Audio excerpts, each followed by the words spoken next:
What's up, losers? It's me, your boy, Loserville. Welcome back to my channel. I just want to say that today is a different kind of video in two ways. One, you see how there isn't a video game in the background? Yeah, I finally realized that maybe not every week has to be the same thing, which I know it can get boring.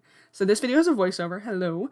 I usually try to talk about the video game while I'm playing it, but today because I'm doing a voiceover, drawing well, talking is harder to do. And number two, this video is a review about the Loki new Disney Plus series.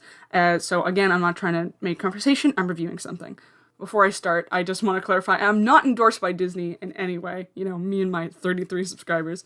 So, and for those of you who don't know who Loki is, you're welcome to stay, but please watch a Marvel movie. Anyways, Loki premiered on Wednesday, June 8th, hence the Wednesdays of the new Fridays promotion you've been seeing everywhere, or at least I have that. I don't know what your YouTube algorithm is like.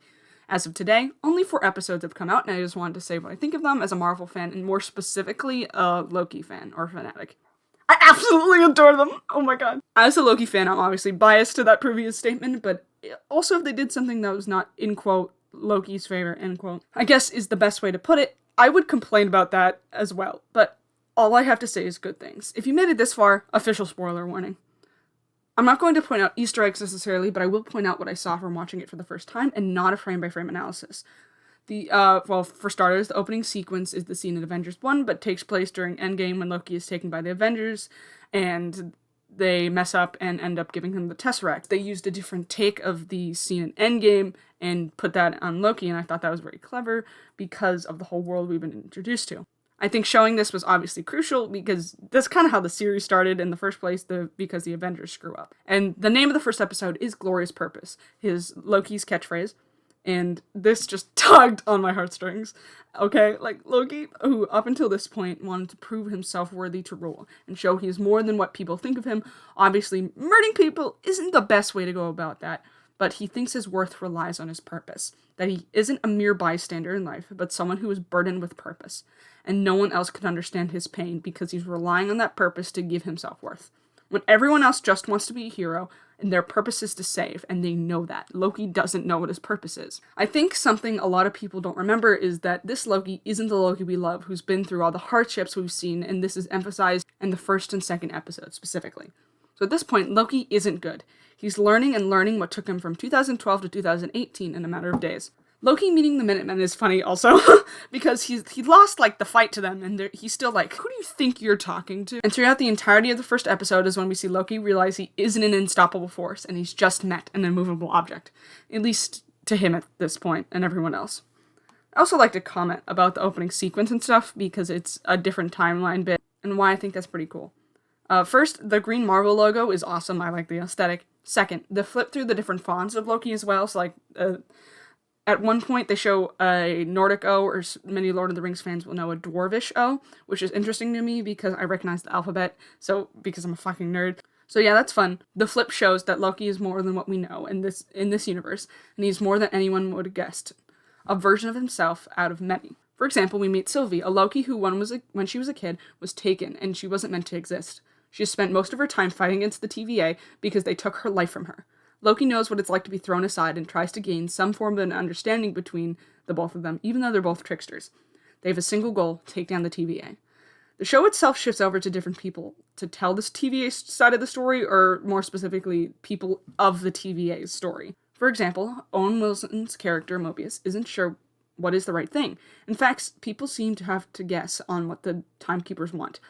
Also, big fucking ballsies move for the timekeepers to put robot versions of themselves in a room with smoke machines, because that's fucking hilarious. I mean, at this point, they were doing that out of their own safety, which means they aren't as powerful as they claim to be, or they're just like an AI, like, functioning, which is like, finish the Prime Directive. And the actual timekeepers are actually doing something timekeeper-y, I don't know. Or 3, they just don't exist at all. They are made up, and this is gonna be a faith broken for the people of the TVA. They're going to fall apart just like Sylvie wanted and leave a power vacuum open so dangerous that if fallen into the wrong hands would literally cause a Thanos in every multiverse. But in also every scenario, the TVA is evil, or a conduit of evil. Beings that control everything and free thinking isn't a choice. I hate the TVA in any scenario. Also, by the time I'm writing this portion of the script, episode 4 has come out, and I fucking knew the TVA was evil, because in Doctor Strange they specifically mention The multiverse, as Doctor Strange does the weird travel through scene in the Ancient One while she's talking, this either means that the writers at Marvel have -6 brain cells and don't remember writing that kind of huge important detail that there is a multiverse, or like it's like a multiverse but on the same timeline, so it's not a different timeline, but it's a different like dimension, I guess, and type deal, which I don't think they want to have to explain to people who already have no fucking clue what is going on, or the TVA and the lizards running it are evil. But an important distinction as well, the people at TVA aren't necessarily evil. They're people that have been taken from their home and place and had their memories wiped. If an insurrection of the TVA happened and the power shifted to the people who felt betrayed, that wouldn't surprise me. I think this is why the series is so great, because there's so much mystery to it. Like a multiverse that has several different ways it could go, and I'm very excited to see how the Loki character specifically adapts and grows to these changes, and how he has already changed so much when his world was flipped upside down. He changed with it and took opportunities, even if it betrayed who he was helping in 1 minute. I think the sets and costumes are great. I love seeing Tom Hiddleston in a suit and tie and like the super like cute jacket that says Variant on it. The armor is basic armor used whenever you want to show someone's evil or what they work for is. Like, you know, the black, nondescript clothing, and that shows that whenever someone's wearing it, they're connected to this institution as a whole. They're essentially one being.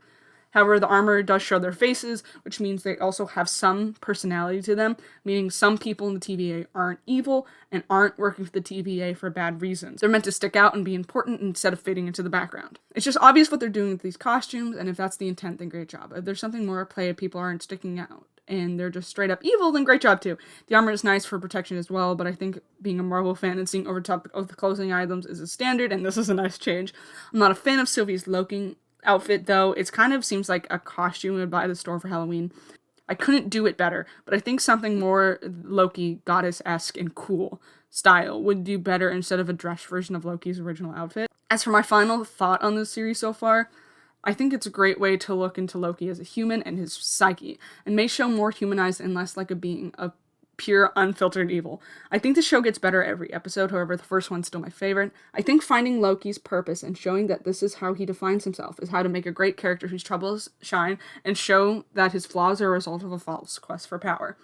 The show proves that Loki has a chance to make things better for trillions of lives across the multiverse and how he could be a hero, instead of his quest for power. What his next move is purely dependent on what feelings he develops throughout the series. However, in true Loki fashion, I think he will look after himself in times of trouble, but I hope he's able to overcome his selfishness and become the being with glorious purpose he wants, but still learn not to judge himself based on his purpose. And one more thing. The fucking Loki and Sylvie thing? Are you kidding me? That is fucking incest! There's a million different reasons why that's wrong! Anyways, thank you guys so much for watching. As per usual, all my socials in the description. If you want to check me out, they're there. And I'll see you guys in the next episode of Loserville. Ciao.